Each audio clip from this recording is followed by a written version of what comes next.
지난 6월 스페인에서 전해진 충격적인 소식. PC 백신 거물 감옥에서 자살. 1987년 컴퓨터 바이러스 백신을 개발하며 보안업계의 선구자라 불렸던 존 맥어피. 그런데 스페인 감옥에서 그가 스스로 목숨을 끊었다는 소식에 사람들은 큰 충격을 받았습니다. 그 PC 백신의 선구자잖아요, 저분이. 그렇죠. 근데 어쩌다가 스페인 감옥에서 생을 마감한 거예요. 존은 컴퓨터 보안업계에 한 획을 그었지만 이후 폭행, 살인 등 각종 범죄에 연루됐고요. 급기야 지난해 탈세 혐의로 미국 검찰에 기소되기까지 했습니다. 그리고 수년 동안 도피 생활을 해왔던 존은 지난해 스페인에서 체포. 그런데 미국 송환을 앞두고 갑자기 구치소에서 목숨을 끊은 겁니다. 이유가 있었을까? 미국으로 가면 형량이 확 높아질 거였다든지. 뭐 명예 때문에 그럴 수도 있고. 아닌가? 이 사람이 뭔가 미국 정부에 가서 밝히면 안 되는 뭔 비밀이 있거나 뭐 이랬나? 자, 그런데 그의 죽음을 두고 이 충격적인 주장이 제기되었습니다. 메가피는 알아선 안 될 정보를 알고 있어서 자살 당한 거다. 뭐야? 나의 추리하고 지금 비슷한 거예요? 그렇죠. 자, 미국의 극우 음모론 집단 큐어넌을 중심으로 일부 음모론자들 사이에서는요, 그가 미국 정부의 기밀 정보를 가지고 있었으며, 그래서 그의 입을 막기 위해 살해한 뒤 자살로 위장했다라고 주장했고요. SNS에서 샵 메가피 didn't kill himself라는 해시태그 운동까지 벌였습니다. 아니 근데 그럴 만한 정보를 진짜 알고 있었던 거예요? 알고 있을 수 있는 위치잖아요. 그렇긴 하네요. 보안이니까. 음모론자들이 존이 자살당했다는 음모에 혹한 또 다른 이유. 내가 자살했다고 하면 믿지 마세요. 진짜 나인지 알도록 오른팔에 문신을 했습니다. 만약 내가 체포되거나 실종되면 엄청난 양의 기밀이 공개될 겁니다. 또 어떤 기밀을 갖고 있었어요, 이 사람이? 자, 그가 어떤 기밀을 알고 있었는지는 정확히 밝혀진 건 없습니다. 존은 생전에 자신이 정부와 CIA 요원, 바하마 공무원들의 부패와 관련된 파일을 수집했다고 주장했는데요. 그래서 음모론자들은 그가 죽임을 당했다고 주장했고요. 그리고 심지어 또 다른 음모론자들은 사망한 존은 가짜이며 진짜 존은 아직 살아있다고 주장하기도 했습니다. 근데 사망한 존이 가짜라는 주장이 있다면 존이 얘기한 대로 네. 이 문신을 좀 찾아보면 되지 않나요? 저 공개하면 되잖아요. 그 시신의 그래요. 팔을 딱 공개하면 되지 않나요? 스페인 당국은 존의 시신을 부검 결과 명백한 자살이라고 밝혔지만 그의 문신은 공개하지 않았습니다. 없네, 없어. 그래서 이를 두고 사람들은 존의 죽음에 더욱 의문을 품었고요. 음모론이 아직도 끊이질 않고 있습니다. 인터넷 검색과 스마트폰 운영 체제, 그리고 인공지능 스피커까지 요즘 포털 사이트를 기반으로 한 이 A사의 서비스가 세상을 지배한다고 해도 과언이 아닙니다. 그런데 일부 사람들을 중심으로 A사가 음모론의 주인공으로 떠올랐습니다. 내가 스위스 여행 가고 싶다고 말하니까 있잖아. 얼마 뒤에 스위스 여행 정보가 떴더라고요. 친구랑 있을 때 의자 사야지? 라고 말했더니 인터넷에 의자 광고가 떴다니까요?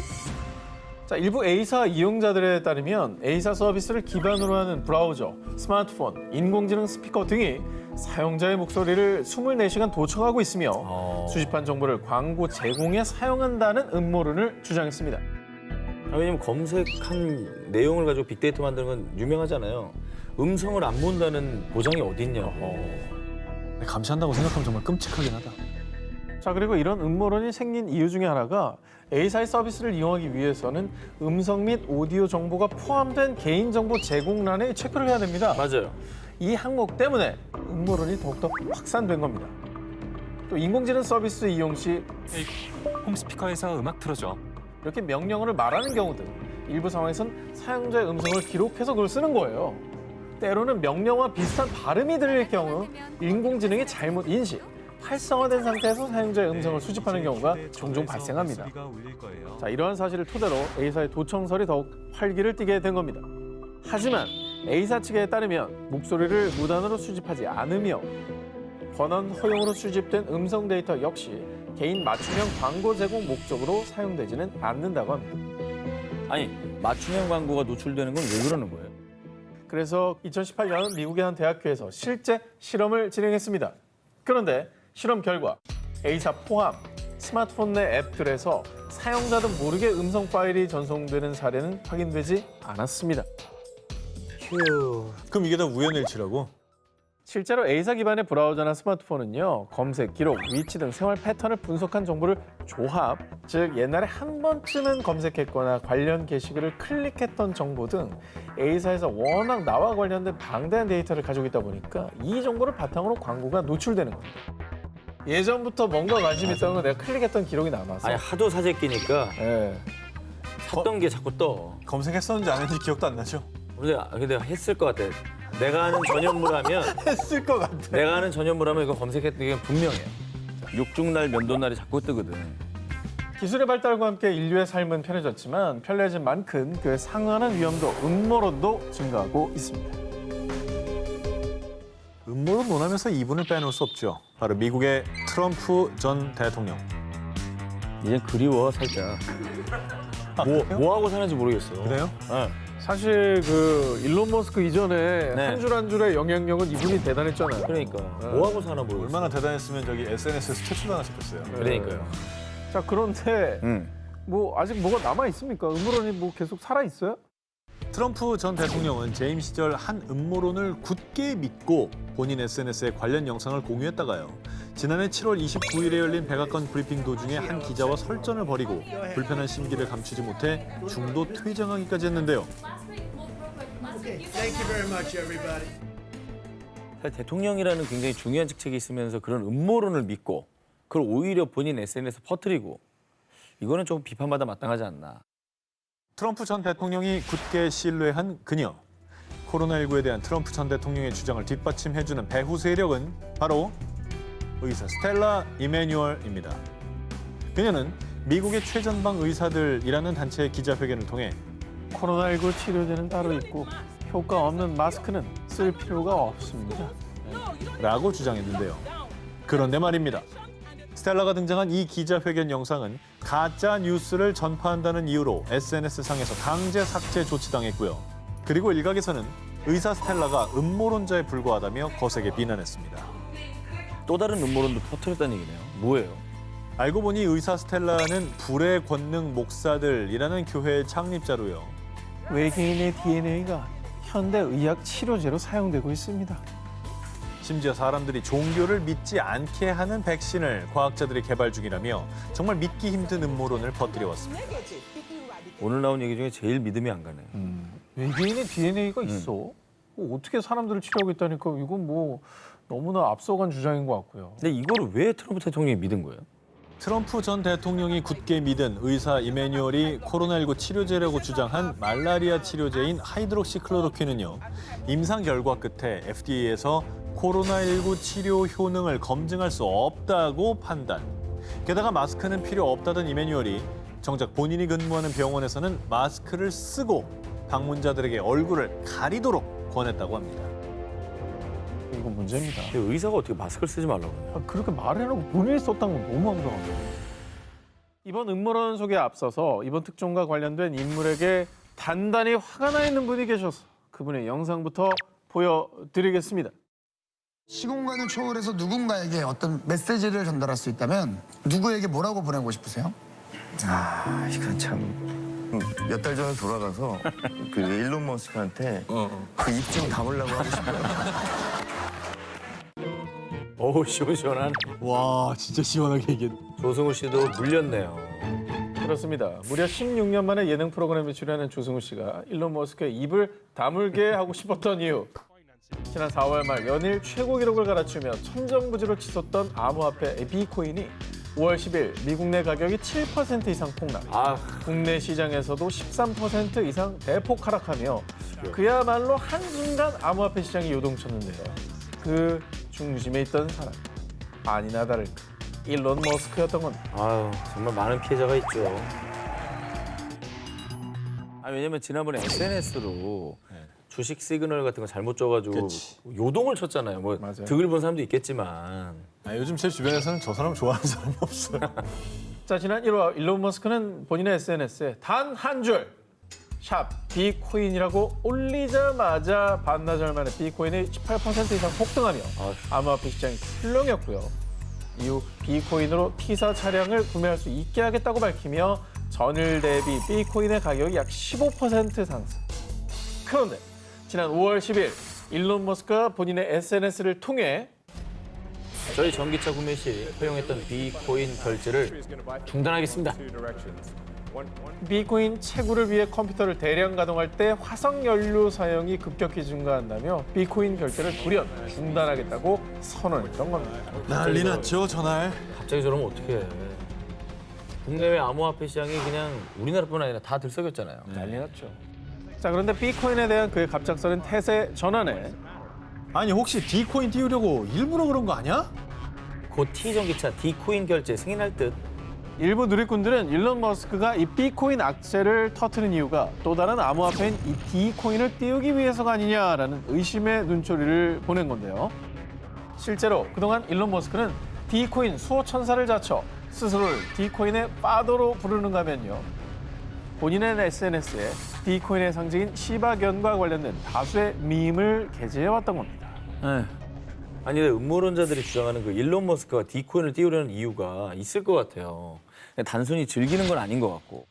그런 사람들이 있죠. 있겠죠. 음모론자들의 주장에 따르면요. 현재 비코인 채굴 시장을 장악하고 있는 나라가 중국이라고 하는데 이 중국에 맞서 미국이 패권을 쥔 암호화폐를 찾아 적극 지원에 나섰는데 이 가상화폐가 바로 D코인이라는 거죠.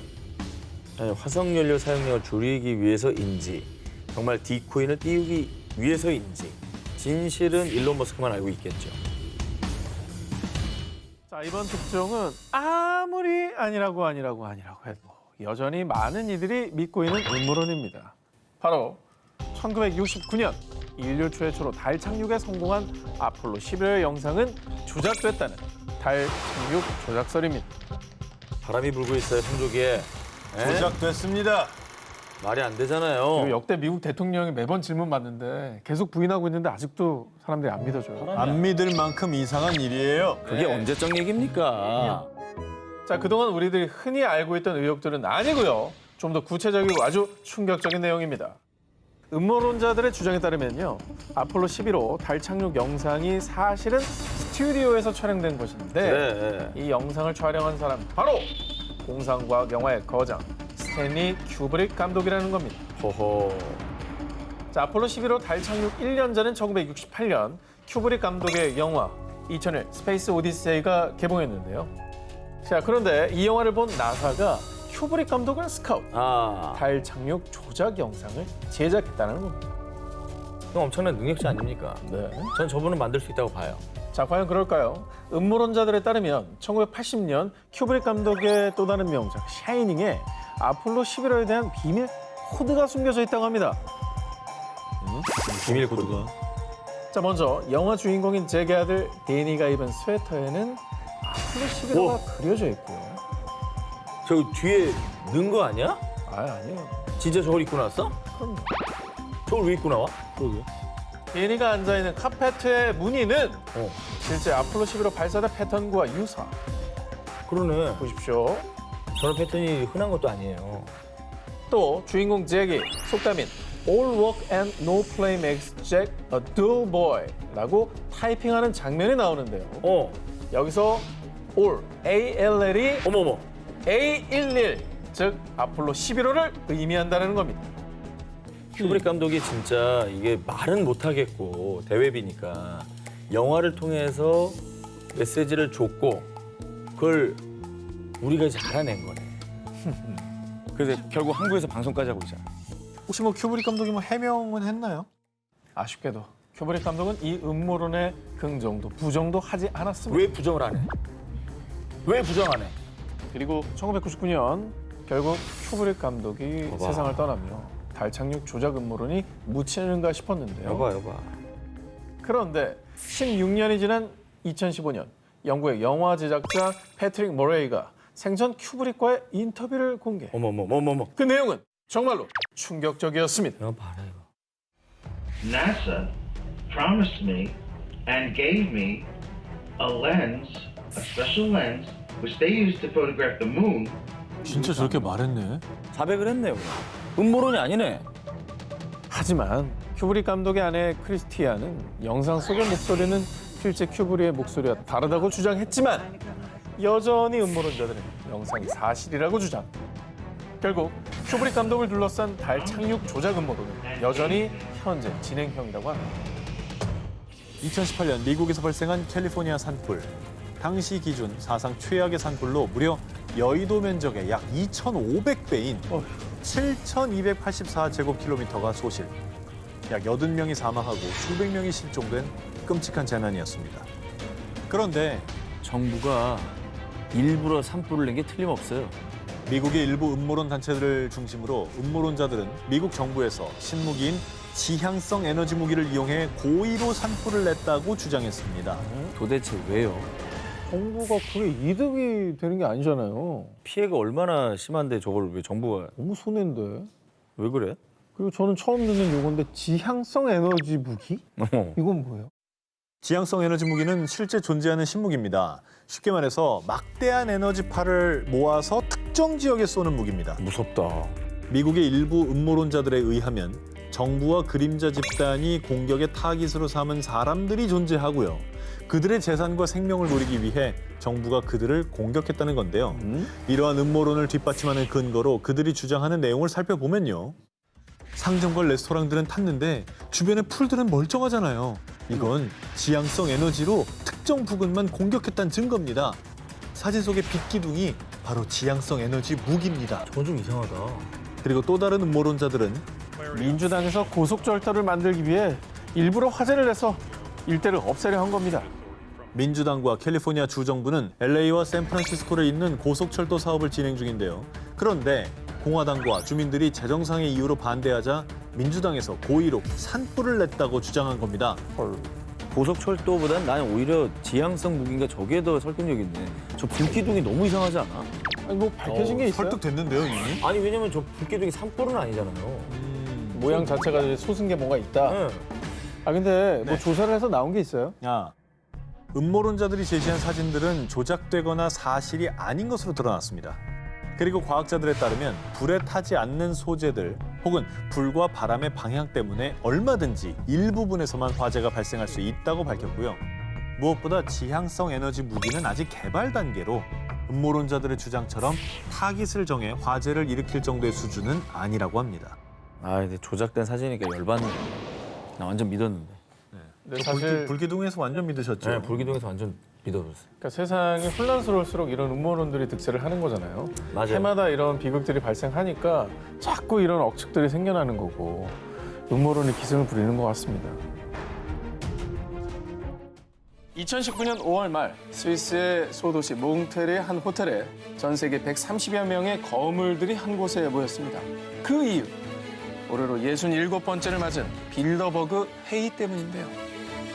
네덜란드의 우스터비게에 있는 빌더버그 호텔에서 처음 모임을 가진 것이 계기가 되어 빌더버그라 이름 붙여졌고요. 이 회의는 주로 유럽, 북미의 정재계 주요 인물 100여 명이 모여 주요 국제 현안을 논의하는 자리인데요. 그런데 일부 음모론자들이 빌더버그를 부르는 또 다른 이름이 있습니다. 바로 세계를 움직이는 그림자 거리요. 빌더버그는 전 세계를 조종하고 있습니다. 그들에게 선택받은 자들이 세상을 움직이죠. 바로 세계를 쥐락펴락하는 킹메이커 집단이라는 것. 1991년 당시 미국 아칸소 주지사였던 빌 클린턴이 2년 뒤인 1993년에 대통령에 당선됐는데 가장 가까운 친구이자 당시 변호사였던 버넌 조던이 빌더버그 운영위원회 위원으로 있습니다. 그의 영향력 덕분이었다고 하고요. 1993년 영국 토니 블레어 의원이 회의 참석 후 1994년 노동당 최연소 당수를 거쳐 총리가 된 점, 그리고 독일 메르켈 총리도 2005년에 회의에 초청된 뒤 같은 해 정권을 잡은 점, 이 모든 것들이 놀랍게도 전 세계를 움직이는 권력자들이 빌더버그 회의를 거쳤다는 사실이죠. 이 빌더버그 클럽의 수상한 베일은 더 있습니다. 빌더버그 회의는 그들만의 철저한 비밀주의 원칙이 있는데요. 경제, 기후 문제, 테러, 핵 문제 등 다양한 주제로 토론하지만 누가 어떤 발언을 했는지는 발설 금지. 약 10여 년 넘게 빌더버그를 추적했다는 스페인의 저널리스트 다니엘 에스툴린의 말에 따르면요. 매년 한적한 소도시의 호텔을 통째로 임대해서 비밀리에 회의가 진행되고 호텔 주변은 경호원들이 철옹성처럼 에워싸고 있는데 어찌나 철통보안인지 2014년 덴마크 코펜하겐의 모 호텔에서 열린 회담 기간엔 무려 3m짜리 이중 철조망이 쳐질 정도였다고. 이야. 한편 이런 논란들이 거세지자 빌더버거 측은 2000년대 초부터는 참석자 명단과 회의 안건을 홈페이지를 통해 공개하고 있는데요. 하지만 여전히 누가 어떤 발언을 했는지 정확한 회의 내용은 일체 공개하지 않고 있어 사람들의 추측과 의심은 점점 더 커지고 있습니다. 야, 이거 진짜 궁금하다. 그러네. 세계를 움직이는 엘리트들의 비밀 회의. 그 실체는 정말 우리는 모르는 보이지 않는 세계 정부일까요? 2017년 8월 21일 물라카 해협을 항해 중이던 미국 해군의 함정 존 S 맥케인 구축함. 이 맥케인 함은요, 현존하는 함정 가운데 가장 방어력이 뛰어나 일명 신의 방패로 불리는 함정이었죠. 그런데 갑자기 엄청난 굉음과 함께 순식간에 요동치기 시작한 맥케인 함. 바로 아프리카 중서부에 위치한 국가 라이베리아의 3만 톤급 유조선과 충돌한 것입니다. 그런데 말입니다. 미 해군 함정이 아시아 해상에서 민간 선박과 충돌한 사건이 이번이 처음은 아니었습니다. 맥케인함 충돌 사고 발생 2달 전 또 다른 미 해군 함정 피츠제럴드함이 일본 인근 해역에서 민간선과 부딪힌 사고 등 2017년 들어서만 무려 4번째 사고였습니다. 그런데 맥케인함 충돌 사고 이후 스멀스멀 피어오른 주장들. 이 충돌 사고에 배후가 있을 수도 있다는 얘기였습니다. 맥케인함 조타 장치에서 이상 현상이 발견됐는데 충돌 직후엔 다시 복구됐습니다. 무슨 이상 현상이 그때 있었길래? 아니 기본적으로 군함이면 레이더가 있잖아요. 그렇죠. 미리미리 그거를 파악해서 움직이는데 그런 첨단 장비를 갖춘 배가 민간 유조선에 충돌한다는 게 말이 됩니까? 게다가 미국 유명 뉴스 채널에서도 사이버 보안 전문가의 의견을 반영해 미 해군 사고 당시 함정의 위치 확인 시스템인 GPS가 해커의 공격에 노출됐을 가능성을 제기했는데 이때 배후로 지목된 건 이거 궁금하다. 중국과 북한이었습니다. 한편 소문뿐 아니라 언론 매체에서까지 해킹 음모론을 펼치자 미 해군은 전 세계 해상에서 작전 중인 모든 자국 함정에 일시 작전 활동 중단을 명령했습니다. 존 리처드슨 미 해군 참모총장도 공식 성명을 발표. 해군은 레이더 전파 교란과 사이버 교란 등 모든 가능성을 점검할 겁니다. 그런데 공식적으로 중국 해킹이라고 언급을 한 건 아니지만 중국 측에서는 기분이 나쁠 것 같은데요. 썩 좋지는 않을 것 같은데요. 그래서 미국 언론의 해킹 주장에 대해 중국의 관영 매체에서는요. 세계 최고의 사이버전 능력을 갖춘 미군이 해킹을 막지 못한 건 말이 안 된다라며 미국의 음모론이라고 반박했습니다. 그런데 말이죠. 음모론이 국가 간 정치 문제까지 번지려던 중 2018년 3월 싱가포르 교통부 산하 교통안전조사국에서 맥케인함 충돌 사고에 대한 조사 보고서를 발표했는데요. 사고 원인은 미 해군 승조원이 조타 변동 과정을 제대로 인지하지 못한 데서 비롯된 실수라는 결론이 나왔습니다. 아, 이거 좀 허무한데요? 다행히 함정 사고의 원인이 밝혀져 중국의 억울한 해킹 음모론이 불식됐습니다. 다음 특종입니다. 음모론으로 인해 일촉즉발, 전원이 감도는 현재 진행 중인 사건을 소개해드립니다. 2019년 5월 12일, 이란과 아랍에미리트 사이의 호르무즈 해협. 그런데 갑자기 정체불명의 폭발음과 함께 4척의 유조선이 피격. 그리고 한 달 뒤인 6월 13일 새벽, 노르웨이와 일본 국적의 유조선 2척에서 역시 똑같은 사고가 발생했습니다. 이것도 뭐죠? 야, 이건 완전 타깃인데요? 그러니까. 유조선이? 그렇죠.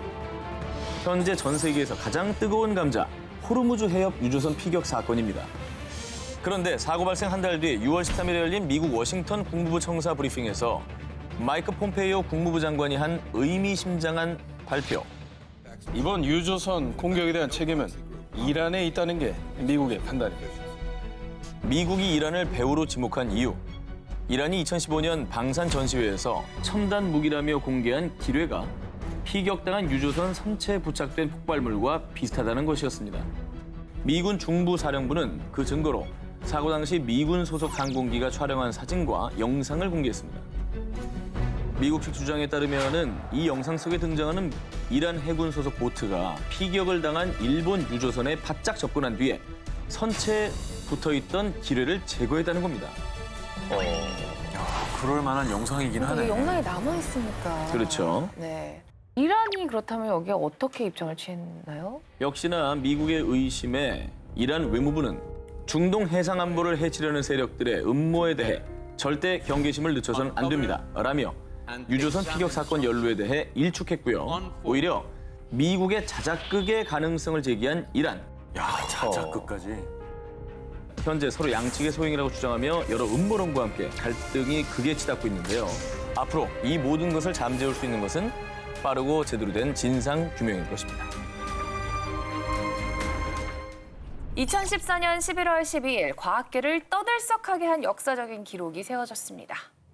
유럽 우주국 ESA가 발사한 해성 탐사선 로제타호의 탐사 로봇 필레가 인류 역사상 처음으로 무려 지구로부터 5억 1천만 킬로미터 떨어진 해성 67P 착륙에 성공한 것인데요.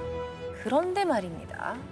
사상 최초의 해성 착륙, 그 속엔 나사와 유럽 우주국이 외부에 절대 공개하지 않으려 한 비밀이 숨어 있다는데요. 필레가 착륙한 67P 해성은 진짜 해성이 아닙니다. 응? 자작극? 주작? 이것도 뭐 달 착륙 조작 이거 비슷한 거예요? 자, 영국의 유명 언론사에 따르면 탐사 로봇 필레가 실제 착륙한 곳은 67P라는 해성이 아니라 유럽 우주국이 비밀에 붙인 외계인의 함선이라는 것. 외계인의 함선? 더 대단한 데 날아간 거 아니야, 그럼? 그러니까. 그럼 칭찬해줘야 되는 거 아니야? 더 잘 된 건데? 저기서 어려워야 되잖아. 자, 역사적인 해성 착륙을 둘러싼 음모론, UFO 관련 사이트를 운영하는 스콧 워링이 탐사 로봇 필레를 쏘아 올린 유럽 우주국의 내부 고발자에게 받은 이메일에서부터 시작이 됐는데요. 이메일에 따르면 탐사 로봇 필레가 착륙한 67P 해성은 이미 약 20년 전에 나사가 우주에서 알려지지 않은 발원지로부터 의문의 신호를 감지했던 곳이라는데요. UFO 사이트 운영자 스콧 워링은 그 신호가 외계인이 인간에게 보낸 신호라고 주장했습니다. 그리고 외계인이 존재한다는 또 다른 증거. 전화인가요? 이 소리는 일명 해성의 노래. 로제타호가 탐사 로봇 필레를 해성 표면에 낙하시키기 전 해성에서 나는 소리를 지구로 보낸 건데요. 일각에서는 이 해성의 노래가 자연적인 환경에서 나는 소리가 아닌 외계인들이 서로 소통하는 소리라고 주장했습니다. 과연 음모론일 뿐일까요? 2011년 5월 파키스탄에서 사살된 테러리스트 오사마 빈 라덴. 당시 미군 특수부대 네이비실이 헬기를 타고 빈 라덴의 은신처에 침투. 그 뒤 교전 끝에 빈 라덴 사살에 성공했죠. 아주 큰 뉴스로 다가왔었죠. 엄청 나왔었죠, 뉴스에. 그런데 말입니다. 작전 후 현장을 정리하던 파키스탄 당국은 아주 놀라운 것을 발견했습니다. 저게 뭐죠? 이게 뭐예요? 자, 이것은 빈 라덴 사살 작전 도중에 추락한 미군 특수부대 소속 헬기의 꼬리 부분입니다. 꼬리? 사람들이 이 사진을 보고 놀란 이유. 나 밀떡인데 완전 처음 보는 헬기. 게다가 사람들의 의문을 키운 또 하나의 사실이 있습니다. 당시 미군 특수부대가 추락한 헬기를 직접 폭파하고 그 잔해까지 싹 다 수거해갔다는 건데요. 아, 이거 수상하다. 신기적으로 이거 수상해. 예. 파편까지 다. 모든 잔해들을 다. 그러면서 피어오른 수많은 음모들. 이 헬기가 그동안 미국에서 숨겨온 비밀 무기 검은 헬기가 아니냐라는 의혹이 짙어졌습니다. 검은 헬기는 뭐예요? 검은 헬기는요. 1970, 80년대에 많이 목격됐다는 정체불명의 비행체인데요. 얼마나 비밀스러우냐면 그 거센 두두두두두두 프로펠러 돌아가는 소리도 안 납니다. 서큘레이터네. 역대 헬기의 최고 속도라는 시속 518km보다 2배나 빠른 마하의 속도를 낸다고 합니다. 헬기로? 이야. 그래서 일각에서는 미국 정부가 이 검은 헬기로 적국을 염탐하는 거라고 의심을 했는데요. 그 한 예로 과거 소련에 검은 헬기가 나타나는데 소련군 헬기가 접근하자 갑자기 마하의 속도로 hul락하듯 사라졌다는 얘기가 있습니다. 신기한데? 그럼 미국은 이 검은 헬기의 존재를 인정을 한 적이 있나요? 이전부터 미국에서 레이더에 잡히지 않는 헬기를 비밀리에 개발 중이라는 소문이 무성했는데요. 그런데 미국 정부는 no comment, 인정도 부정도 하지 않았다고 합니다. 자, 과연 미군에서 비밀 무기를 숨기고 있는 걸까요? 그 진실은 저 너머에 있습니다. 2014년 9월 서아프리카에 위치한 나라 라이베리아의 한 일간지가 전한 충격적인 소식. 에볼라 바이러스는 미 국방성이 개발한 세균 무기. 어머. 전 세계에 죽음의 공포를 안긴 에볼라 바이러스가요. 실은 포화 상태에 이른 세계 인구를 줄이기 위해 미국에서 인위적으로 만든 세균 무기라는 보도였는데요. 끔찍하다. 2014년 라이베리아를 비롯해 서아프리카를 강타한 에볼라는 초기 사망률 90%, 2년간 무려 10,000명 이상의 목숨을 앗아간 치명적인 바이러스인데요. 이에 WHO가 에볼라를 지난 40년간 최악의 전염병으로 규정하고 국제적 공중보건 비상사태를 선포하기도 했죠. 근데 미국이 왜 에볼라를 만들었다고 하는 거예요? 라이베리아의 일간지가 보도한 내용을 보면요. 1975년 미국이 남아프리카 공화국과 협력해 당시 자이르에서 최초로 에볼라 바이러스를 개발. 그런데 개발 이유가 아프리카 빈민과 흑인 인구를 줄이기 위해서였답니다. 그 배경에는 흑인을 열등 인종으로 분류해 인종 청소라는 끔찍한 음모가 숨어 있었다는데요. 아, 저거 나치 때나 진짜, 있었던 얘기 예. 아니에요? 그 뒤 점점 몸집을 키워간 에볼라 바이러스 미스터리. 이번엔 미국 질병통제예방센터가 제약회사들과 손을 잡고 에볼라 백신을 미리 만들어 특허를 따두었다. 그래서 막대한 백신 판매 수익을 챙겼다는 주장까지 제기됩니다. 1960년대 실제로 이제 미국이 매독균 인체 실험했다라는 음모론이 있었거든요. 근데 이거 나중에 사실로 밝혀진 바가 있습니다. 아, 전례가 있구나. 이제 없던 얘기는 아니에요. 전 세계를 공포에 몰고 간 죽음의 그림자, 에볼라 바이러스. 정말 에볼라 바이러스에 검은 음모가 도사리고 있었을까요? 자, 다음 특종입니다. 바이러스를 둘러싼 인구 감축 음모론은 또 있습니다. 1947년 우간다의 지카 숲에서 처음 발견된 지카 바이러스. 이것도 난리였죠. 이거 난리죠. 난리였죠. 응. 주로 이집트 순모기에 물려 감염되는 것으로 두통, 발열, 근육통과 같은 증상을 일으키는데 그보다 더 큰 문제는 지카 바이러스에 감염된 임산부가 출산을 하면 아이가 소두증일 확률이 높아진다는 거죠. 저 많이 알려졌잖아요, 저 얘기. 2016년 브라질에서 지카 바이러스가 대유행. 이때 브라질 당국에 접수된 신생아 소두증 사례가 무려 4천여 건에 달했습니다. 전년 대비 무려 20배가 넘는 수치였는데요. 어마어마하게 급증하긴 했네. 그래서 너무 무서웠어요, 진짜. 약간 가임기 여성들한테는 또 맞아요. 특히 맞아요. 공포였거든요. 그렇죠. 그런데 사람들 사이에서 아주 충격적인 소문이 돌기 시작했습니다. 지카 바이러스가 확산된 건 영국 때문입니다. 바로 영국의 생명공학 회사 오사가 지카 바이러스 확산의 배후라는 것. 사건의 발단은 오래전부터 브라질 정부가 골머리를 앓아온 풍토병인 댕기열 때문이었습니다. 이 댕기열의 숙주가 바로 지카 바이러스의 숙주이기도 한 이집트 순모기. 그래서 브라질 정부는 댕기열 확산을 막기 위해 유전자를 변형한 이집트 숲 수컷 모기를 브라질 동북부 지역에 방사하는 실험을 했는데요. 실제로 모기 유충이 95%, 성체는 78%나 줄어드는 효과가 있었는데요. 여기까진 좋은 거잖아요. 다행인 거잖아요. 그렇죠. 그런데 이게 웬일입니까? 이 유전자 변형 수컷 모기를 방사한 지역에서 이번엔 지카 바이러스가 창궐한 겁니다. 그리고 이때 사람들의 불안을 좀먹고 등장한 한 주장. 영국 생명공학 기업 오사가 지카 바이러스를 퍼뜨릴 목적으로 일부러 유전자 변형 모기를 방사했다는 주장이 제기됐습니다. 말도 안 돼. 왜 그런 거예요, 그러면? 만약에 그랬다면? 소문에 따르면요. 댕기열 확산 방지 실험은 명분일 뿐 오사의 진짜 목적은 인구 감축이라는 거였죠. 아유. 게다가 더 놀라운 건 이 끔찍한 계획을 주도한 사람이 바로 미국의 대표 소프트웨어 M사의 전 CEO 빌 게이츠라는 겁니다. 에이. 말이 됩니까? 아우. 빌 게이츠는 에볼라 바이러스 연구에 한 해 수조 원을 투자하는 사람입니다. 말이 됩니까? 지카 바이러스 음모론에 등장한 영국 생명공학 기업 오사가 빌 게이츠가 만든 빌 앤 멀린다 게이츠 재단이 지원하는 회사였기 때문입니다. 그리고 평소 빌 게이츠가 지구 온난화를 막기 위해선 전 세계 인구를 감축해야 한다라는 주장을 강연에서 언급한 사실까지 더해져 음모론에 더 힘이 실렸습니다. 사실과 추측이 얽혀 만들어진 지카 바이러스 음모론. 확인되지 않은 음모론들이 사람들의 눈과 귀를 막아선 안 되겠죠? 2009년 12월 9일 새벽 노르웨이 북부에 위치한 핀마크 지역. 사람들은 갑자기 하늘에 떠오른 정체불명의 빛 때문에 대혼란에 빠졌는데요. 이거 사진으로 보시죠. 에이, 합성이네. 네, 이거는 뭐. 전부 에이. 저런 색깔이 나올 수가 있나? 그러니까. 요즘 우리 어떻게 보고 저 사진을. 그래. 전 조작이죠. 그래. 무조건 그렇게 생각이 되시죠? 네. 자, 그들이 목격한 것은 상공에 떠 있는 나선형의 불빛. 소용돌이 마냥 시계 방향으로 빠르게 회전하고 있었는데요. 그리고 3분 뒤 소용돌이 중심부에서 푸른빛의 광선이 나타나더니 이내 흔적도 없이 사라져버렸습니다.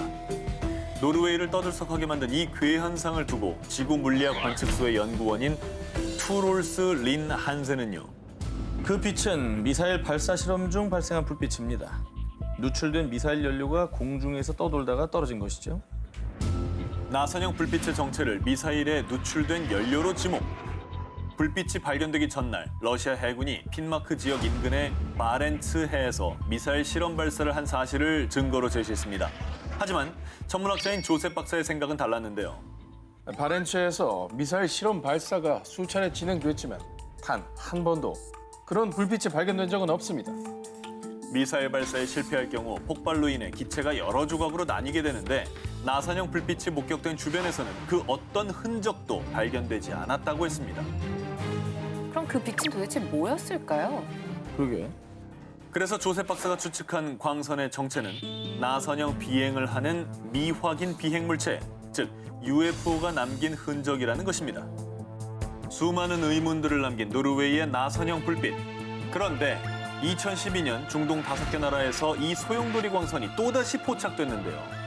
이번엔 5개 나라에서 발견된 겁니다. 비슷하긴 한데 이걸 또 어떻게 받아들일지 모르겠어요. 미스테리하네요. 하늘에서 발견된 미스터리한 소용돌이 불빛. 우리가 모르는 거대한 음모가 숨겨져 있는 걸까요? 코로나19 종식을 위해 현재 전 세계적으로 코로나19 백신 접종이 이루어지고 있습니다. 자, 그런데 미국에서 백신과 관련된 안타까운 사고가 발생했습니다. 지난해 12월 미국 위스콘신주 크래프턴의 한 병원, 무려 570회분의 코로나19 백신이 담긴 박스가 냉장고 밖에 방치돼 있었던 건데요. 어떡해. 이후 사건에 대한 조사가 시작되자 냉장고 안쪽에 있던 물품을 꺼내려고 백신 박스를 빼놨다가 다시 넣는 걸 깜빡했습니다. 정말 죄송합니다. 당시 야간 당직 근무를 썼던 약사 스티븐 브래던버그의 실수였다는 사실이 밝혀졌습니다. 아쉽네.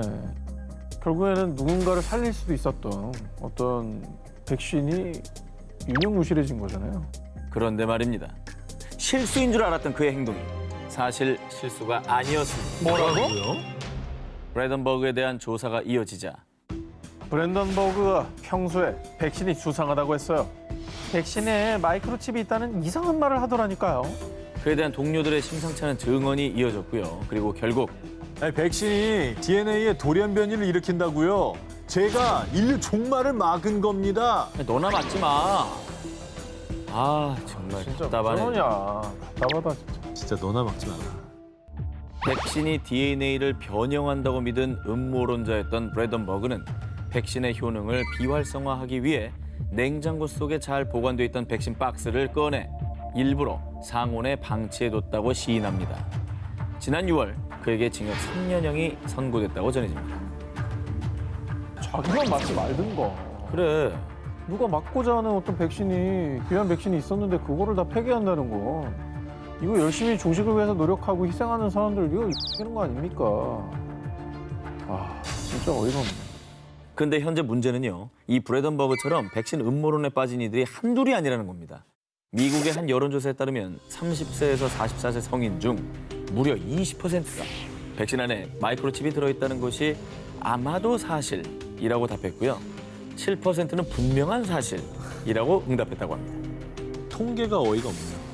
엄청나네. 27%예요, 그러면? 다수의 전문가들이 코로나19 종식의 최대 걸림돌로 백신에 대한 불신을 꼽고 있습니다. 근거 없는 불신, 음모론이 나와 우리 가족을 위협할 수 있다는 점 반드시 명심해야 할 것입니다. 자, 이번 음모론 역시 화제 인물이고 논란의 중심입니다. 일론 머스크와 연관된 음모론입니다. 자, 2002년 일론 머스크가 화성 이주의 꿈을 내걸고 설립한 민간 우주선 개발업체 스페이스비.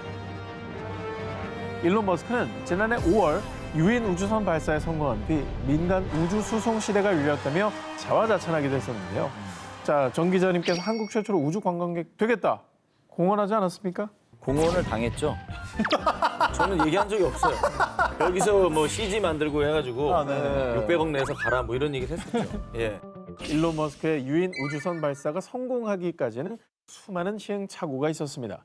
특히 2016년 9월 1일 미국 플로리다주의 로켓 발사장에서 발사 직전 연료를 주입하던 팰컨 B 로켓이 갑자기 폭발하는 사고가 발생했는데요. 여러분 혹시 영상에서 뭔가 이상한 점 못 보셨습니까? 이상한 점? 힌트를 주세요. 한 번 더 보여드릴게요. 자, 뭔가 왔다 갔다 하는 거 안 보여요? 자, 지금 다가오잖아요. 새 아니에요? 어머. 제가 날아가는 시점에 터져버리네. 그렇죠. 접근했을 때. 어. 자, 로켓 폭발 영상이 공개된 뒤 로켓 폭발 원인은 외계인입니다. 터트렸네, 그놈이. 그럼 터트린 거야. 그러니까 외계인들이 이제 우주로 오기 전에 막은 거죠. 위협이라고 생각하고. 로켓이 폭발하는 순간 왼쪽 상공을 지나는 검은 물체가 있죠. 그러니까 이게 외계인이 탄 UFO가 로켓 접근에 공격을 가한 뒤 빠르게 사라졌다는 음모론이 제기된 건데요. 이후 영상을 본 누리꾼들은 물체의 속도가 최소 시속 5,800km는 돼 보인다. 외계인이 틀림없다. 맞네. 저게 어떻게 외계인이냐. 그냥 새가 지나가는 거라고. 저렇게 빠른 새가 어딨어. 그렇습니다. 이렇게 외계인 타격 음모론을 놓고 갑론을박을 벌이기도 했습니다. 사고 약 2달 뒤인 11월 7일 일론 머스크는요. 우주에서 필요한 산소의 탑재량을 늘리기 위해 산소의 온도를 낮춰 액화시키는 과정에서 온도를 너무 낮춘 나머지 산소 결빙으로 인해 폭발한 것이라고 밝혔고요. 이로써 팰컨 B 로켓을 둘러싼 외계인 공격 음모론은 일단락됐습니다. 이번 음모론의 주인공은 누구나 한 번쯤은 들어봤을 법한 유명한 단체인데요. 일명 세상을 움직인다는 그림자 정부 일루미나티입니다. 많은 그 소설이고 드라마고 영화고 뭐 만화고 다 나오죠. 오늘 주제하면서 빠질 수 없는 조직. 그렇죠. 음모론자들에 따르면 일루미나티는 수백 년 동안 존재했으며 세계 정복을 목표로 은밀하게 세계 정치, 경제, 언론을 지배 일종의 그림자 정부라고 여겨지는데요. 하지만 함부로 그들의 실체를 파헤치는 건 너무나 위험한 일일지도 모릅니다. 2015년 1월 17일 미국 미네소타주 애플밸리 마을 영화 감독 데뷔를 앞둔 데이비드 크롤리와 그의 아내 코멜 또 5살 딸 라니아까지 일가족 3명이 사망한 채 발견되는 사건이 발생했는데요. 아이고. 소름 끼치게도 사건 현장의 벽면에 새빨간 피로 신은 위대하다라는 글이 적혀 있었고요. 그리고 책상 위 메모장에는 지금 알라에게 복종하십시오라는 의문의 글이 남겨져 있었습니다. 당시 현지 경찰은 파병군 출신인 크롤리가 외상 후 스트레스 장애로 인해 충동적으로 가족들을 살해했다고 판단했는데요. 하지만 크롤리 가족을 죽인 건 일루미나티가 분명합니다. 일각에서는 일루미나티의 소행이라는 음모론이 파다하게 퍼졌습니다. 아니 뭐 유명 정치인도 아니고 그냥 평범한 가족인데 일루미나티가 진짜 있다면 일루미나티쯤 되는 단체가 뭐하러 크롤리 가족을 죽여요? 그러게. 사실 이 크롤리가 사망하기 직전인 2014년 영화 그레이 스테이트 제작 계획을 발표했는데요. 이 영화는 칩을 이용해 세상을 지배하려고 하는 그림자 정부의 음모를 폭로하는 내용이었습니다. 그래서 음모론자들은요. 일루미나티가 그들의 실체를 밝히려는 사람들에게 경고 메시지를 보여주기 위해 크롤리 일가족을 몰살, 영화 제작을 중단시킨 것이라고 주장했습니다. 하필 그 영화 제작 발표 후에 이런 일이 벌어지니까 이게 또 뭔가 있는 게 아닌가 하는 생각이 들긴 하네요. 그럼 이게 일루미나티의 소행이라는 증거는 없잖아요. 지금까지도 논란이 끊이지 않는 달 착륙의 진실과 일루미나티의 존재. 과연 언제쯤 이 음모론의 검은 내막이 벗겨질 수 있을까요? 얼마 전 숱한 논란 속에 폐막한 일본 도쿄 세계 스포츠 대회. 기억하시죠? 지난해 그 프리안식구에서 도쿄 세계 스포츠 대회 개최뿐 아니라 개최 중지를 요구하는 그 상황까지 예언했던 만화 아키라 소개했었죠. 소개했잖아요. 그래 그 포스터 화면 그래. 되게 소름 돋아. 연도도 똑같고. 문구도 비슷하고. 그런데 말입니다. 만화 아키라처럼 또 한 번 놀라운 예언으로 사람들 사이에서 뜨겁게 화제가 된 만화가 있습니다. 뭐죠? 어떤 만화죠? 2008년 6월부터 2016년까지 주간 잡지에서 연재된 만화 코펠리언. 2013년에 애니메이션으로도 방영돼 화제를 모았는데요. 약간 세기말적이네. 그죠? 되게 어떻게 보면 약간 아키라하고 비슷한 필인데? 조금 음산하죠. 이 만화 코펠리온의 내용을 살펴보면 작중 2016년에 발생한 대지진으로 도쿄만의 오다이바 원전에 화재가 발생. 원자력 사고로 인한 방사능 유출로 도시가 폐허가 된 내용을 다루고 있습니다. 그런데 말입니다. 2008년 연재를 시작한 코펠리온이 동일본 대지진이 발생하기 3년 전에 후쿠시마 원전 사고를 예언했다는 음모론이 제기됩니다. 사실 음모론이라기보다는 일본은 원래 지진이 좀 많이 나잖아요. 자주 일어나는 거기 때문에 소재가 되는 게 이상할 거 없다. 아, 그렇죠. 예언은 정도 보기는 좀 우습다. 예언, 알겠습니다. 받아들이겠습니다. 자, 물론 지진을 예언할 수 있어요. 워낙 많으니까. 네, 그래요. 그런데 만화 속의 원전 사고의 원인이 동일본 대지진 때처럼 지진으로 인한 충격 때문에 냉각 장치에 문제가 발생했고 이 때문에 원자로가 걷잡을 수 없이 뜨거워져서 해결료가 녹아내리는 멜트다운 현상으로 인해 발생했다는 점, 그리고 방사능 유출로 도시가 폐허가 됐다는 점까지 일련의 과정들이 만화 속 묘사와 실제 재난이 너무나 흡사해 논란이 된 겁니다. 너무 똑같은데요, 진짜? 뭐 어쨌든 외부 원인이나 다른 이유로 사고가 발생할 수도 있는데 지진, 뭐 냉각장치, 멜트다운 이런 게 이제 공교롭게 겹쳤기 때문에 소름 돋아하는 사람 꽤 있을 것 같아요. 그렇죠. 네. 와, 이거는 진짜 무섭다. 여러분, 워런 버핏과 함께 투자계 양대 산맥이라 불리는 투자계의 전설 조지 소로스 아십니까? 네네. 헤지펀드의 뭐 전설이죠. 딱 저희 대학생 때쯤 많이 들어봤던 이름이긴 해요. 그죠? 근데 지금은 은퇴를 했습니다. 근데 여전히 전 세계 금융시장에 막강한 영향을 끼치는 억만장자 소로스. 그런데 말입니다. 그가 우리도 아는 엄청난 사건의 배후라는 소문이 있습니다. 기업 인수 뭐 적대적 합병 뭐 이런 얘기인가? 주가 조작? 지난해 5월 미국 경찰의 과잉 진압으로 사망한 조지 플로이드 사건에 항의하며 미 전역에서 반인종차별 시위가 벌어졌는데요. 바로 이 시위의 배후가 조지 소로스라는 겁니다. 소로스가 시위대를 금전적으로 후원하며 시위대를 조종한다는 음모론인데요. 와, 아니 뭐 이럴 이유가 있나요? 이거 오히려 가까운데요. 아니 이게 말이 되는 소리를 해야지.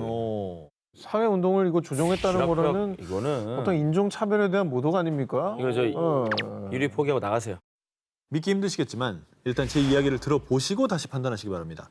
소로스 시위대 배후설은 미국에서는 이미 파다하게 퍼진 이야기입니다. 소로스 시위대 배후설이 확산된 후에 SNS에서 소로스를 비난하는 글이 하루에 2만 개에서 무려 50만 개로 급증합니다. 어머? 급기야 소로스에게 폭발물이 담긴 우편을 보내니까지 나타났습니다.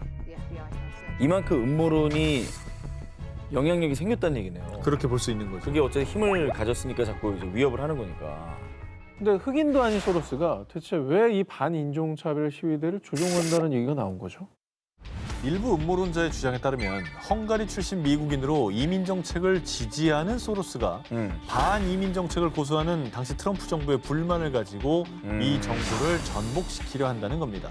그런 가운데 한창 시위가 벌어지던 지난해 7월 13일 조지 소로스가 설립한 재단에서 인종차별 해소를 위해 흑인 인권단체 등에게 한화로 약 2,654억 원을 기부하겠다고 발표.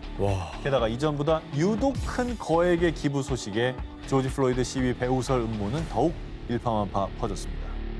저는 약간 지나치는 뭐 정체성은 없고 정말 건전한 네. 취지로 했을 것이다. 인종차별 나쁘니까 그거 하지 맙시다라고 기부한 거죠.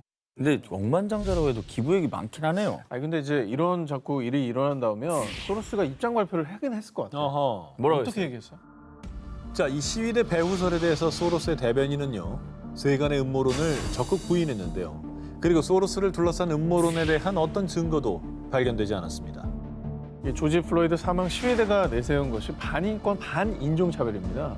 그리고 이런 음모론은 시위대의 의도를 좀 훼손하고 이 가치를 모욕하는 게 아닐까라는 생각이 들어요. 자발적으로 자기네 어떤 의식을 갖고 나온 분들을 조금 폄훼하는 게 아닐까. 지난해 나사에서 남극 대륙 북서쪽 웨드레 항공 촬영 중 아주 놀라운 것을 발견했습니다.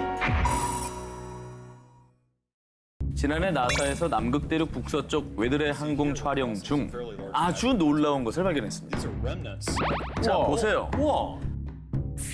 네모 반듯하죠? 아, 너무 예쁘다. 저 정도면 무슨 레이저 칼 같은 걸로 자른 거 아니에요? 얼음이 예쁘게 너무 잘랐는데? 직각으로 잘렸는데 이렇게? 극지방의 빙하 등을 통해 기후변화를 연구하는 나사 산하의 아이스 브리츠 팀이 발견한 건데요. 마치 칼로 썰어낸 듯 완벽한 직사각형 빙산의 너비는 약 1.6km에 달하는 것으로 추정이 됐습니다. 그 왜 빙산하면은 그 왜 우리가 잘 아는 그 타이타닉에 나온 딱 그 모습이 생각나잖아요. 그렇죠. 그렇습니다. 아이스 브리츠의 선임과학자 제레미 하백마저 지금까지 이렇게 두 모서리가 정확한 각도로 깎인 빙산은 처음 봅니다. 라고 말할 정도로 놀라움을 금치 못했습니다. 그런데 여러분이 알고 있는 빙산만 있는 게 아닙니다. 이건 판상 빙산입니다. 나사의 빙하과학자인 켈리 브런트는 이 미스터리한 직사각형 빙산을 두고요. 충분히 과학적으로 설명 가능하며 이런 빙산을 탁상형 빙산인 판상 빙산이라고 전했습니다. 그런데 그의 주장을 받아들이지 않고 재조사를 요구한 전 세계 누리꾼들. 왜냐? 나사가 뭔가를 숨기고 있다는 이유였죠. 지금까지 발견된 판상 빙산은 자연적으로 분리된 울퉁불퉁한 흔적은 꼭 남아있기 때문이죠. 그렇지. 저건 너무 반듯해요. 정말 김연아가 트리플 악셀을 할 수 있을 것 같은. 아 맞아 스케이트링 같아요. 정말 링크 같잖아요. 뭐가 있어? 뭐 있는 것 같죠? 뭐가 있어요? 뭐가 있을까? 야, 그러면 대체 이유가 뭡니까? 처음 제기된 주장은 비밀 정부에서 만든 기지. 하지만 이 주장에 대한 반박. 이 빙산이 위치한 남극은 사람이 살 수 없는 지역에 있으며 또 빙산 너비만 1.6km에 달하기 때문에 인위적으로는 절대 만들 수 없다는 의견이 나왔습니다. 그런데 이때 또 제기된 또 하나의 주장. 외계 생명체 비밀 기지. 그 무엇으로도 설명되지 않는다면 외계 생명체의 소행이란 얘기죠. 외계 생명체에서의 마치 칼로 베어낸 듯한 직사각형 빙산의 진실. 과연 이 빙산에는 어떤 비밀이 숨겨져 있을까요? 세 기자들 먼저 제가 뭐 하나 여쭤보겠습니다. 세상에서 금이 가장 많은 곳이 어딘지 아십니까? 엘도라도. 종로! 남아공. 종로 산다! 종로 산다 기금속. 장난 아니야. 거기 가면 다 기금속 엄청 많잖아. 자, 세상에서 가장 많은 금을 보유한 곳은 바로 전 세계 경제의 중심으로 불리는 미국 뉴욕 연방준비은행의 지하금고. 그런 데가 있는 줄 몰랐네요, 근데. 실제로 있구나. 뉴욕 연방준비은행에 따르면요. 은행의 지하 24m, 그리고 높이 2.74m, 무려 90톤에 달하는 철제 금고 문 안에 있는 금괴의 양이 무려 6,200톤. 약 280조 원 이상의 가치라고 하는데요. 금만. 진짜 어마무지하다. 그런데 말입니다. 지난 2017년 미국의 유력 경제지의 한 충격 보도. 뭔데 또? 과연 뉴욕 연방준비은행은 6,200톤의 금을 가지고 있을까? 싱가포르의 유명 귀금속 애널리스트 로넌 멜리 역시 은행 직원을 제외하고 그 누구도 지하금고에 금이 있다고 확신할 수 없습니다. 라고 주장했는데요. 근데 갑자기 왜 뉴욕 연방준비은행이 금을 의심하기 시작한 거예요? 그러니까. 사실 말이죠. 이전부터 사람들의 의심과 음모론은 끊임없이 제기돼 왔습니다. 금 시세를 조작하려고 은행에서 금괴를 외부에 몰래 빌려주고 있다던데?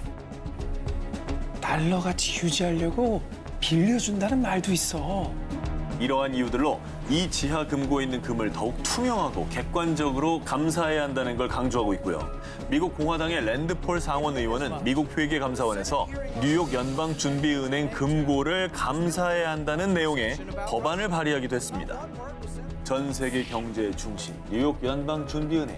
과연 이 300조에 가까운 금들은 지금 뉴욕 한복판 깊은 지하 속에 안전하게 보관돼 있을까요?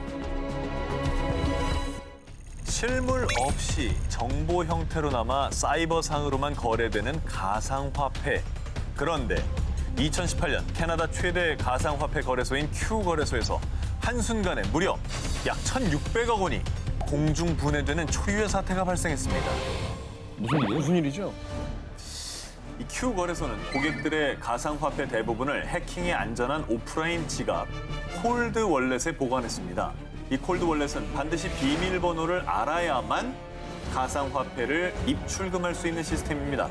그래서 이 콜드 월렛의 비밀번호는 오직 단 한 사람, Q거래소의 대표 제럴드 코튼만이 알고 있었습니다. 이 사람이 범인이네요. 저기 음모론입니다. 여기 심증만 가지고. 너무 확실하잖아요. 얘기를 좀 들어봐야죠. 그러던 중 Q거래소의 대표 제럴드 코튼은 고아원 설립을 위해 인도로 여행을 떠났는데요. 그런데 갑자기 사망 소식이 들려온 뭐야?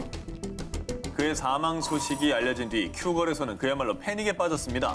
콜드 월렛의 비밀번호를 아는 유일한 사람의 부재로 인해 고객들이 예치한 약 1,600억 원이라는 거액을 찾을 방법이 없어진 거죠. 어떡하냐? 진짜 어떻게? 그 피해 고객들의 수는 무려 11만여 명에 이르렀습니다. 제랄드 코튼 대표가 돈 빼돌리려고 수쓴 거 아니야? 갑자기 죽어? 신분위장해서 어딘가 잘 살고 있을걸? 제럴드 코튼 대표의 죽음을 둘러싸고 퍼진 소문. 그리고 그 소문을 더 증폭시킨 건 그가 인도 여행 전에 뜬금없이 유언장을 썼답니다. 갑자기? 자신의 자산 약 81억 원을 아내에게 상속하고 그중 약 8,500만 원은 자신의 반려견에게 남긴다는 꽤 상세한 내용이었죠.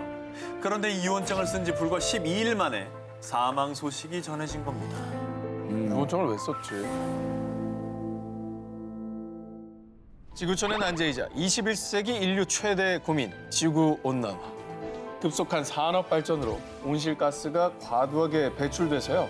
이를 감축하자는 목표로 맺어진 파리 기후협정에 195개국 이상이 참여할 정도로 지구온난화는 전 세계적인 문제인데요. 자, 그런데 나사 기상연구원 출신인 존 시온 박사의 폭탄 발언이 터졌습니다. 지구온난화는 모두 다 거짓입니다. 3만 명이 넘는 과학자들이 여기에 동의하고 있어요. 지구온난화는 과학적으로 검증되지 않은 정치적 주장에 불과하다는 건데요. 과학적으로는 이산화탄소의 증가로 인해 지구의 평균 기온이 상승하고 있다. 우린 이렇게 대충 알고 있죠. 네네. 그런데 존 시온 박사가 제시한 근거는 이렇습니다. 남극 빙하를 분석한 결과는 정반대. 계절 변화에 따라 기온이 오를 때 바다에 녹아있던 이산화탄소가 배출되었을 뿐이라는 거죠. 그리고 최근 20여 년의 기상 자료를 분석한 결과 기상 이변은 없었다고 하는데요. 없었다고요? 그러면 여기서 왜 지구온난화의 위험성을 강조를 하는 거예요? 왜? 존 시온 박사에 따르면 세계 여러 정부가 환경세를 명목으로 세금을 거두고 에너지 업계에서 돈을 끌어내기 위한 정치적 음모라는 건데요. 근데 이것도 일리가 있는 네. 사실 더 중요한 거는 정말 지구가 병들어가고 있다는 것이 진실이 팩트죠. 아닐까. 네. 미 정부와 군의 비리를 파헤치며 일명 오바마 정부 저격수로 유명했던 미국 비언론 매체 기자 마이클 헤이스팅스. 특히 2010년 당시 아프가니스탄 주둔 사령관이던 스탠리 맥크리스털이 오바마 대통령의 외교 정책을 비난하고 참모진들을 무능하다고 직언한 인터뷰를 단독으로 보도. 이 기사를 통해 언론인들의 영예 조지 포크상을 수상하며 스타 기자로 등극했습니다. 그런데 2013년 6월 새벽 4시경 헤스팅스 기자가 로스앤젤레스의 한 도로에서 교통사고를 당해 현장에서 바로 숨을 거두는 사건이 발생했습니다. 되게 큰 사고였네. 자, 그런데 말입니다. 이 사고에 석연치 않은 부분이 있었는데요. 당시 사고 영상을 준비했습니다. 이게 있어요? 영상이? 멀쩡히 달리던 차가 갑자기 중앙선을 넘어 나무를 들이받았고요. 아, 지금 저렇게 도는 거야? 옆으로? 도네. 갑자기 돌죠? 아무것도 없었는데? 그리고 아무것도 없는데 왜 갑자기 뭐야? 돌아요? 그리고 차가 갑자기 약 60도를 회전했습니다. 그 어떤 스키드 마크도 발견되지 않았습니다. 그런데 누군가 일부러 헤이스팅스를 죽인 겁니다. 헤이스팅스 기자의 죽음을 둘러싼 의문들이 제기된 건데요. 그 이유, 폭로 전문 사이트 위키릭스가 공개한 한 통의 메일 때문이었습니다. 나는 현재 큰 건을 조사 중이야. 당분간 레이더망에서 벗어나 있어야 될 것 같아. 나 지금 소름 돋았어. 저 근거가 좀 있네. 이 메일에 따르면 자신의 취재를 FBI와 정부가 감시하고 있으며 당분간 감시를 피해 몸을 숨기겠다라는 내용이었죠. 무슨 취재를 무슨 했길래? 취재를 했길래 감시를 당했을까요? 헤이스팅스 기자는 사망하기 전 미 정부가 드론으로 불법 정보를 수집한다라는 내용과 사교계 인사 질 켈리가 국방부와 FBI를 상대로 낸 사생활 침해 소송을 취재 중이었다는데요. 헤이스팅스 기자가 미국 정부 및 국가기관들의 치부를 파헤치자 FBI가 차를 해킹해 사고를 유발했다라고 주장을 한 거죠. 그런데 이후 각종 언론 매체에서 누가 마이클 헤이스팅스를 죽였는가라고 보도하며 논란이 더 커지자 이 FBI는 사실 무근이라고 해며 경찰에서도 그의 죽음을 고속 충돌로 인한 단순 사고사라고 최종 발표했는데요. 아, 무섭다. 무섭다. 진실을 쫓던 한 기자의 죽음, 그리고 그 죽음을 둘러싼 소문들. 과연 그 진실은 무엇일까? 18세기 초 영국에서 만들어진 집단 프리메이슨. 대외적으로는 박애주의 사상을 기반으로 한 친목단체지만 많은 이들은 이 프리메이슨을 두고 전 세계 엘리트들이 세계 단일 정부를 세우기 위해 모인 비밀 집단이라고 주장하고 있습니다. 프리메이슨 멤버로 지목된 사람들만 해도 미국 조지 워싱턴 대통령, 모차르트, 나폴레옹 황제, 윈스턴 처칠 총리, 메가더 장군, 빌 클린턴 대통령 등이 있고요. 많이도 있다. 자, 그런데 오늘 프리메이슨 음모론의 중심은 어디냐? 바로 북한! 설마 북한도? 북한에서도 프리메이슨 멤버로 지목된 이가 있으니 김정은 국무위원장인데요. 김정은 위원장이 프리메이슨이라고요? 자, 음모론자들의 말에 따르면 김정은 국무위원장은 90년대 스위스에서 유학할 당시에 프리메이슨에 입문했다는데요. 아 실제로? 자, 그들이 그 근거로 그가 평소에 자주 취하는 포즈를 지목했습니다. 뭔데요? 오른쪽 손을 왼쪽 겉옷 상의 안으로 집어넣고 저 있잖아요. 손실해서 그런 거 아니야. 근데 많이 하긴 했다 저 포즈를. 그러네. 자, 저 포즈가 프리메이슨 멤버들 사이에서 서로의 신분을 비밀스럽게 주고받을 때 사용하던 일명 숨은 손 제스처입니다. 진짜? 자, 이 숨은 손은 나폴레옹 황제, 경제학자 칼 마르크스, 어머머머머. 소련의 서기장 스탈린 등 어머머머. 프리메이슨 멤버로 지목되는 사람들에게서 공통적으로 발견되는 제스처인데요. 진짜 다 저러고 있어. 자, 그런데 또 다른 음모론자들은 더 충격적인 주장을 제기했습니다. 어머머머머. 사실 북한 자체가 프리메이슨 아닐까요? 프리메이슨은 이집트의 태양신 호루스를 숭배하며 호루스의 왼쪽 눈인 전시안을 심볼로 사용한다고 알려져 있는데요. 자, 그런데 북한에서는 김일성 주석의 생일이자 최대 명절을 태양절로 부르는 걸 두고 북한 역시 프리메이슨의 태양신을 숭배한다고 주장하고요. 또 사람들은 김정은 국무위원장이 프리메이슨의 심볼인 전시안을 북한 건물 곳곳에 새겨놓고 어머. 스스로 프리메이슨임을 나타낸 것이라고 주장했습니다. 아니 저 되게 일리 있다. 아니 조작이 아니라 저거 이때잖아 저거. 저 실제야? 되게 합성 아닙니다. 어머머머머머. 처음에 말도 안 되는 소리 같았는데 이게 점점 아니. 그럴 수도 있겠다 싶네. 전 세계 곳곳, 심지어 북한에도 손길이 뻗쳐 있다는 프리메이슨. 자, 과연 진실은 무엇일까요?